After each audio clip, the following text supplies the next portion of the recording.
So there's been quite a lot of activity during the month.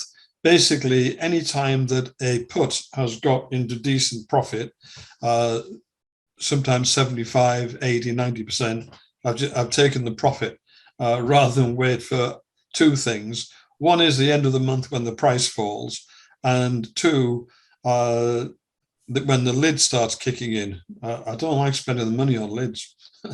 I don't mind using it to give us more stock buying power, but I don't like actually having the lid. I do leave it in place unless and until I'm closing the trade.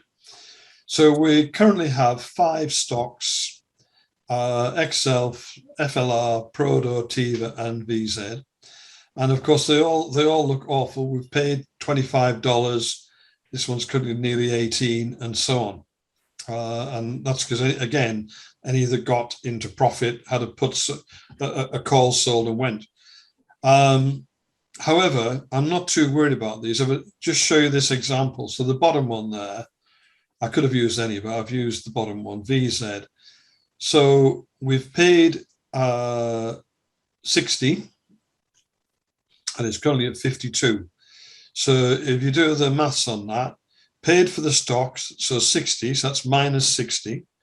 If we sell the stock now, we'd get 52.21 for it. So that's minus 60 plus 52.21. We originally got $5.10 in put premium for it, so that's another positive. We haven't had any call income on it. And when I did this earlier on, there was $5.60 available for selling the January 57.50 put. So that would have taken it down from 60 to 57. And if I stick the 560 in there, it does the maths, and we would end up $2.91 in front. So having been sort of $8 down, we'd be $2.91 up. Now, we can do that with any of them at any time. However, I would say at the moment, the VIX is low, which means that the put premiums are low. So they're not actually doing any damage there. I've got the forecast figures over on the right-hand side. So that's what Owen forecasts. For the top one there, 23. Value line says 24, and in the longer term, up to 40. So not doing any harm, most of them. They're all generally better than forecast, perhaps not that one, perhaps not Tiva. So I'm sort of waiting for better put premiums. Better put premiums will give us either more money here or allow us to change the exposure, as we've done with this one, to a lower stock price. Okay, does that sound like a reasonable thing to do? Can you see it?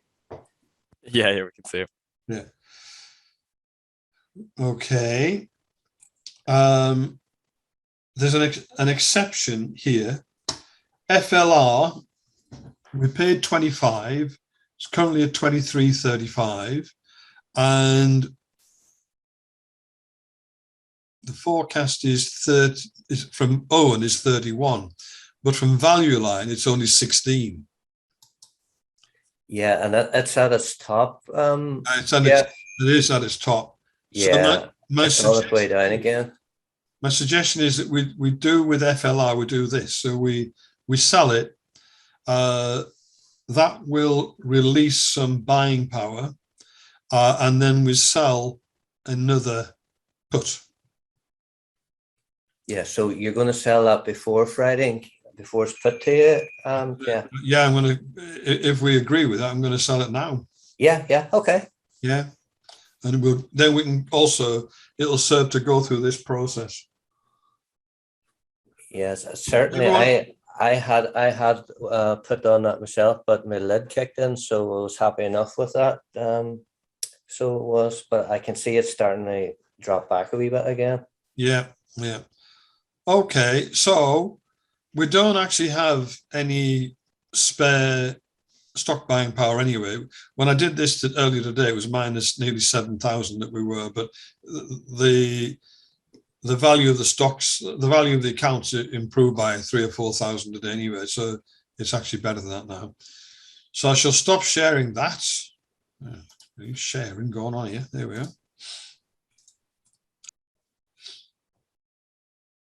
Oh, and there's the value of the account now, 73.6. And remember now, this is actually divided by 18 of us, not 20 anymore. So we've all had a windfall. Right, FLR. And there's nothing on the spread. Just go for it. I'll try January 1st. Yeah, so the good news is it's in single dollar intervals between the strike prices. So have a look at 18. That's not too, it's at sort of 15 now. That's not too far for it to go. And that's got 325. Oh, it's after that, it's March. So is everyone happy with January 18, or do you want to go risky and go for 19?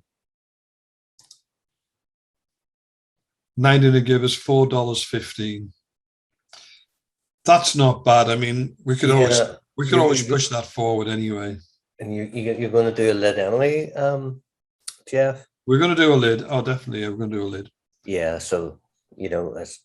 So let's see. It's only 18. You're only going to a lid of 17, and it's currently 15. So. Yeah, there's not a great risk in this. Yeah. So I'll try for 420.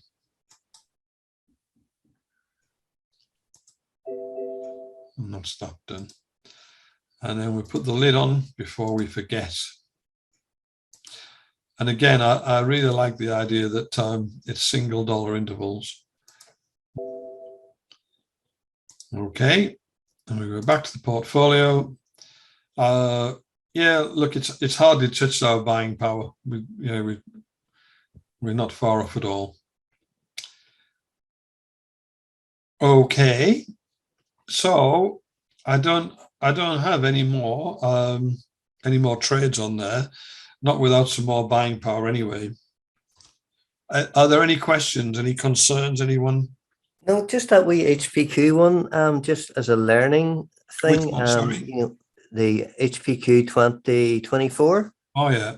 Yeah, that was just a wee point I raised, and it was a good education point. So what was that, Gordon? The way we went out to 2024, but we'll not be going to 2024, isn't that right, Jeff? Yeah. As a thing taught to me by Owen. So basically, I had to go out that far to get a credit. Yes. Let me take another one to demonstrate it on. I won't want to get in profit though. If I got, yeah. So CNDT. If we, all sorts of messages going on. If we add an option to it. So the idea would be to buy to close the existing one and to sell to open a new one. Hasn't come up yet. So in this one, we would be buying to close, and if we're buying, we choose the higher price. So it would cost us $4.50 to close it, and it's a question of how much would we get for the next one. There it is, $4.20. So we would be 30 cents down. Okay. If I go out, in this case, to January 23, when it populates, that it may, this is only a demonstration, it may give us a credit. There we go. So we'll see what comes up on that. So there are two choices. One is to allow the stock to be put to you and then do the thing that we've already done, where you sell the stock at the price that it is, taking a loss, and then sell a new put. Or you do this, you buy back the promise to buy the stock and you sell a new promise for a later date. And in the case of Hewlett-Packard that Gordon has raised, in order to get to a credit, we've had to go way out to 2024, January 2024. However, that doesn't mean to say that we will let the trade run until January 2024. We will let it run until it's in decent profit. And it's actually already in a 10% profit. Don't know if this is going to come up. But the idea is that would be $4.50 to buy back and say $5 income for selling a later date. That's the idea. So what we then do is the same as the calculation we had on that spreadsheet. We calculate money out, money in, and where we end up, and compare the two. And all of the ones that I've done so far, it has been better to push forward than it has. So now saying thanks, I don't know what for. To push forward than it has been to allow the stock to be put. So that's what we're talking about. I'll probably try and find an example and put in a little video to show everybody. Okay, so thanks for that, Jeff, because I'd never seen that one before. And as you see, looking at HPQ, you're in the green there already, you know. And I am, aren't I? and all it needs to do is maybe shoot to 40. You know the way sometimes things can take off for a bit, and before Yeah. you know it. Oh yeah, absolutely. So so we got 974 for it. At the moment it's 1050. So we are within $1. You know, we're within $1 of being in actual profit on that. So, you know, we're not far away at all. Well, thanks for sharing that, Jeff. I thought everyone did that. No, I've never seen one go out as far as that. Like, you know, that's the first time. Oh, I see. Oh, well, that's I had a trading session with, I hadn't either. I might have been before this one. So, and I had a bit of a trading session with Owen, and I said, oh yeah, go further out. So I said, what? I'd be dead. I'll have died of old age. But he said, no, we won't leave it open that long. We'll get out a bit. And the other thing that he has done that I haven't done so far is actually go out into the future, but at a higher strike price. Oh, right. Okay. Get a better premium too. Well, you do, but you know, I mean, it hasn't clicked in and closed at a profit at the present one without going higher. So I would use it, but I'd be really careful with it. Yeah. Oh, we're now at 73.8. We've made $300 while we've been talking. Good. So what I'm also looking at constantly is the profits that we're in. So there's one here, AU's January, so still a long time to go, January 23, but it's already 62% in profit. Now we have a limit order in place on this. We got $7.40 for it. If we wanted to buy it back at the moment, it would cost us $2.85, apart from any negotiation, that is. So that's still a bit low and it's still a long time to go. But if that got up to sort of 80, 85, then I'd be saying, whoa, hey, hang on, we paid $7.40. We can buy it back for $1 or something and make $6.40, release some buying power to go and do something else. We would do it. And we've got GDXU and gold, which are heading in the same direction, but not ready yet. There's another one, silver, that's at 49, another one at 59, another one at 63. Jeff, what's the non-standard put? What does that mean? Oh, wow, that is really, it's a very good question. That was to do with the split, I think. It is to do with the split. This, I feel as if we've been cheated on this. Which type of, oh yeah, it's one, this is the good one. So SolarWinds decided, it was like a reverse split. So for every 2 shares, they basically chopped half of them out. So instead of having like a $15 share, you suddenly had a $30 share. And as far as we were concerned, we had sold a put at $22.50. So effectively, that's like a $45 put now. Well, the price of SWI is nowhere near that. It's more like $16.17 or something. I'm quite surprised they didn't adjust all the put prices with the. Because Didn't you get any enable? because they did something else. And They split with enable, didn't they? So you got some enable Well, shares?